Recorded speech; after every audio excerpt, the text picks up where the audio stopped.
اے امت اسلام، اسلام کا پیغام محبت، رحمت اور نرمی پر مبنی ہے۔ رسول اللہ صلی اللہ علیہ وسلم کی زندگی میں اس اخلاق کا بہترین نمونہ ملتا ہے۔ حضرت جریر رضی اللہ عنہ فرماتے ہیں وَلَا رَآنِي إِلَّا تَبَسَّمَ فِي وَجْهِي، رسول اللہ صلی اللہ علیہ وسلم نے ہمیشہ مسکراتے چہرے ہی سے مجھے دیکھا۔ حافظ ذہبی رحمہ اللہ نے اس حدیث کی تشریح کرتے ہوئے فرمایا هَذَا هُوَ خُلُقُ الْإِسْلام، یہی اسلام کا اخلاق ہے۔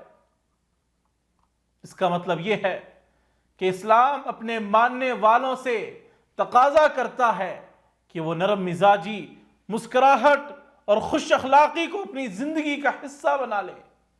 رسول اللہ صلی اللہ علیہ وسلم نے فرمایا انکم لا تسعون الناس باموالکم وليسعهم منکم بسط الوجہ وحسن الخلق، تم اپنے مال سے سب لوگوں کو خوش نہیں کر سکتے، بس انہیں اپنی خوش اخلاقی اور مسکراہٹ سے خوش کرو۔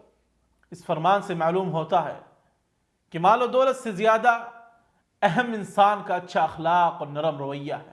اللہ سبحانہ وتعالی فرماتے ہیں وَلَا تَسْتَوِي الْحَسَنَةُ وَلَا السَّيِّئَةُ ادْفَعْ بِالَّتِي هِيَ أَحْسَنُ، اے نبی نیکی اور گناہ یکساں نہیں ہے، تم گناہ کو اس نیکی سے دفع کرو جو بہترین ہو۔ لہٰذا ہمیں اپنی زندگیوں میں مسکراہٹ، نرمی اور بہترین اخلاق کو اپنانا ہے۔ یہی اسلام کا حقیقی پیغام ہے اور اسی سے دلوں میں محبت اور رحمت پیدا ہوتی ہے۔